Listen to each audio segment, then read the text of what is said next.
Hello students, मैं Vipin Kumar Dubey YouTube channel Vipin Dubey mathematics classes में अपने सभी प्रिय विद्यार्थियों का एक बार फिर से स्वागत करता हूं। आशा करता हूं आप सब अच्छे होंगे। आज मैं अपना नेक्स्ट वीडियो लेके आया हूं सेट थ्योरी के टॉपिक ऑपरेशन ऑन सेट्स पर, जिसके तहत आप लोग यूनियन ऑफ सेट्स, वेन आरेख द्वारा समुच्चयों के यूनियन का निरूपण एंड इंटरसेक्शन ऑफ सेट्स, उसके बाद वेन आरेख द्वारा इंटरसेक्शन का निरूपण पढ़ेंगे। ठीक है ना। तो इसमें टॉपिक हम स्टार्ट करते हैं operation of sets. Operation on sets, operation on sets, इसको हम लोग हिंदी में कहते हैं समुच्चयों पर संक्रियाएं।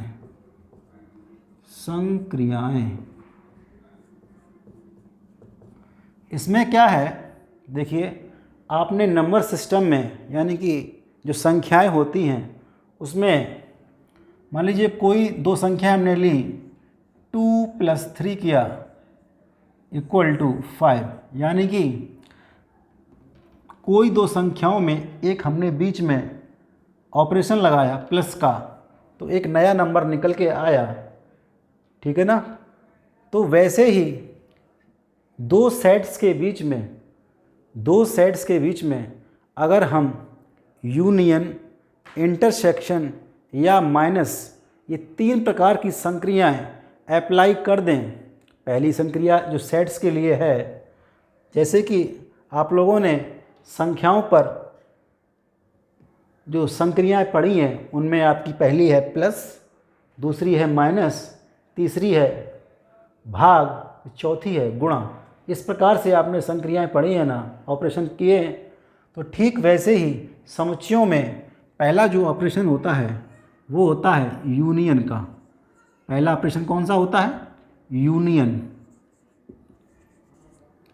और दूसरा ऑपरेशन होता है इंटरसेक्शन का।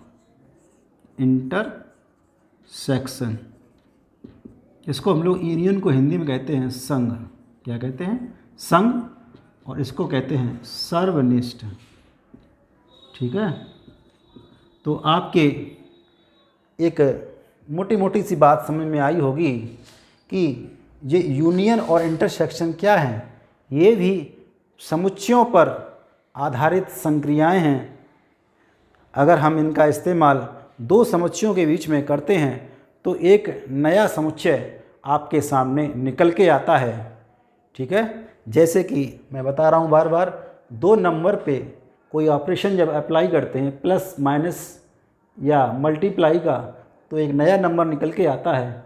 तो वह ठीक वैसे ही यूनियन या इंटरसेक्शन जब हम अप्लाई करते हैं समुच्चयों पर, तो एक नया समुच्चय निकल के आता है। ठीक है। तो अब हम इसके बाद इसकी डेफिनेशन पढ़ेंगे union of sets. Union of sets क्या होता है? तो देखिए बच्चों, यूनियन ऑफ सेट्स को, इसको हम लोग हिंदी में कहते हैं समुच्चयों का संघ। समुच्चयों का संघ।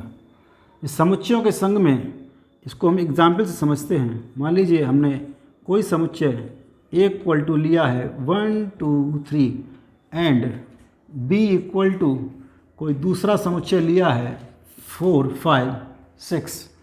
तो हम इन दोनों समुच्चयों पर a यूनियन b निकालते हैं। तो क्या निकल के आएगा? इन दोनों एलिमेंट्स को हम लोग एक साथ लिख देंगे करली ब्रैकेट के अंदर 4 5 6। तो ये जो a यूनियन b एक नया समुच्चय निकल के आया है, जिसके अवयव 1 2 3 4 5 6 हैं। ठीक है ना। यानी कि a और b जो दो समुच्चय दिए गए थे, इन पर जब मैंने एक ऑपरेशन लगाया, वो ऑपरेशन का नाम है यूनियन, तो एक नया समुच्चय निकल के आया जिसके अवयव हैं 1 2 3 4 5 और 6। अगर ये परिभाषा को हम लोग मैथमेटिकली रूप में, मैथमेटिकल डेफिनेशन, वो डेफिनेशन क्या होगी ऑफ यूनियन, वो डेफिनेशन मेरी बेटा हो जाएगी A union B equal to X such that X belongs to A या X belongs to B. X या तो ए के अंदर हो, समुच्चय ए के अंदर हो, या एक्स कहाँ हो, बी के अंदर। ठीक है ना। इस प्रकार हम लोग ए यूनियन बी की डेफिनेशन दे सकते हैं। अगर मान लीजिए इसका जो इम्पोर्टेंट नोट है उसमें पहली कंडीशन ये हो कि ए सबसेट बी, ये किसका सबसेट हो, बी का, तो उस कंडीशन में जो ए यूनियन बी होगा वो मेरा बी के बराबर हो जाएगा। और जो नेक्स्ट कंडीशन है, अगर बी सबसेट ए का हो तो इस कंडीशन में जो ए यूनियन बी होगा वो मेरा किसके बराबर हो जाएगा, वो मेरा ए के बराबर हो जाएगा। ठीक है। अब इसके बाद जो लिखा हुआ है वेन आरेख द्वारा समुच्चयों के यूनियन का निरूपण, अब निरूपण कैसे करेंगे, representation of union, representation of union by Venn diagram. Venn diagram को मैंने आपको पिछले वीडियो में समझाया था, जिसका प्रतिपादन, वेन डायग्राम का प्रतिपादन जॉन वेन ने किया था 19वीं शताब्दी में। वेन डायग्राम की मदद से आप लोग जो समुच्चयों में संबंध थे उसको बड़े आसानी से समझ सकते हैं। मैं पिछले वीडियो में समझा चुका हूँ। ठीक है। तो इसका रिप्रेजेंटेशन हम लोग कैसे करते हैं यूनियन का, वो भी मैं आपको बता दे रहा हूँ। पहली कंडीशन देखिए, जब ए व बी में कोई भी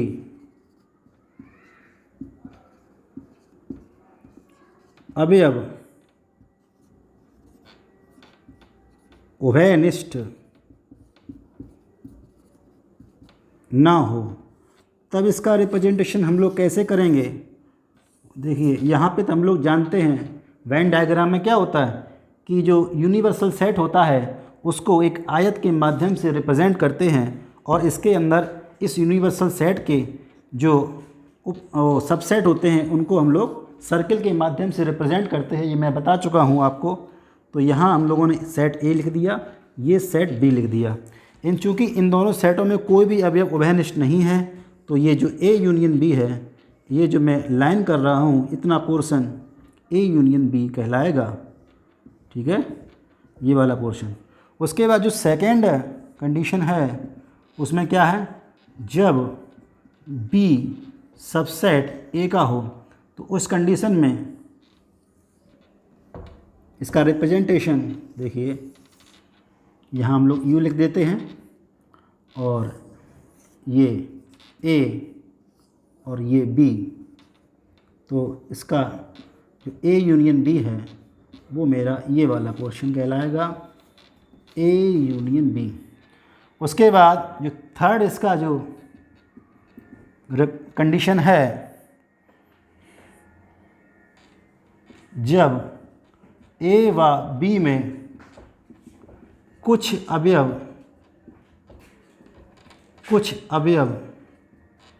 कॉमन हो, तो उस कंडीशन में क्या होगा, कुछ अवयव कॉमन होते हैं, तो यू वो हमने यहाँ लिख दिया। तो ये सेट ए है, ये सेट बी है, इस सबको हम लोग मिला देते हैं, तो ये जो पोर्शन है वो मेरा कहलाएगा ए यूनियन बी। ठीक। अब इसके बाद हम लोग समझते हैं इंटरसेक्शन ऑफ सेट्स को। Intersection of sets, intersection of sets,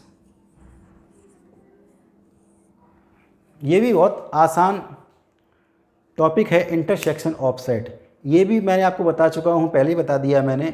ये भी एक प्रकार का क्या है, एक ऑपरेशन है जो सेट पे अप्लाई होता है। तो देखिए इंटरसेक्शन ऑफ सेट का एक एग्जाम्पल मैंने लिया। मान लीजिए कोई समुच्चय A is equal to 1 2 3 4 and B equal to है 3 4 5।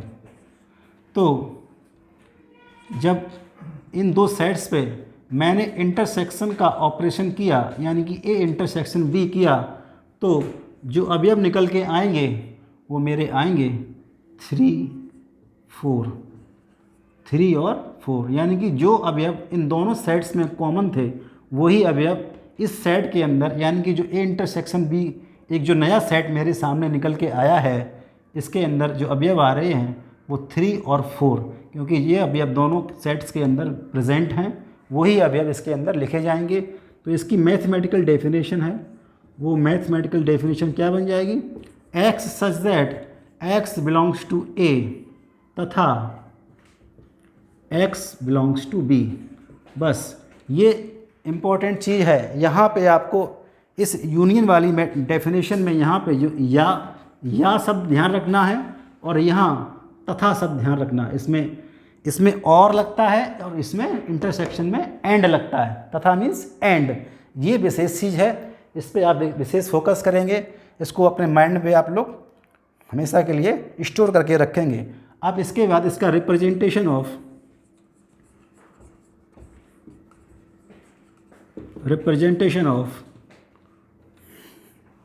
इंटरसेक्शन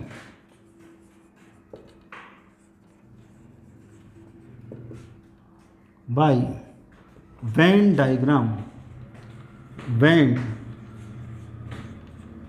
वेन डायग्राम से इसका रिप्रेजेंटेशन कैसे करेंगे, देखिए मान लीजिए पहली कंडीशन क्या है,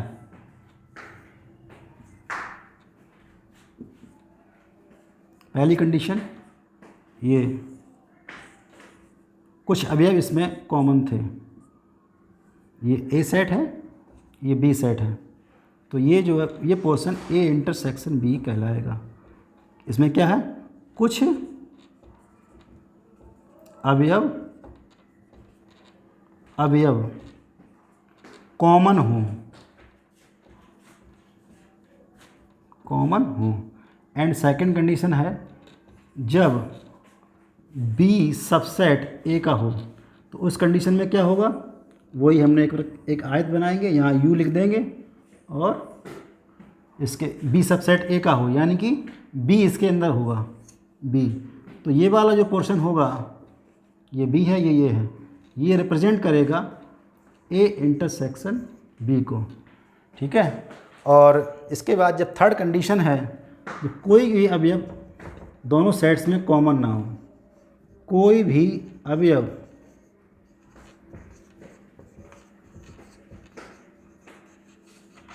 कॉमन ना हो, तो ये थर्ड कंडीशन मेरी बन जाती है। यहाँ U लिखेंगे और A सेट को यहाँ लिख देंगे एंड B सेट को हम लोग यहाँ लिख देंगे। तो ये जो वेन डायग्राम आपके सामने है ये A इंटरसेक्शन B का है, ये थर्ड कंडीशन में जब कोई भी अवयव कॉमन ना हो, ठीक है। अगर डियर स्टूडेंट्स, आपको मेरा वीडियो समझ में आए, अगर आप उसको पसंद कर रहे हो तो प्लीज़ उसे लाइक और सब्सक्राइब ज़रूर करें, और इसके अलावा आप शेयर भी कर सकते हैं ताकि आपको मेरे नए नए वीडियोस समय पर प्राप्त होते रहें। Thank you. अगर कोई चीज़ आप इसमें नोट करना चाहें तो उसको आप लोग आराम से लिख सकते हैं।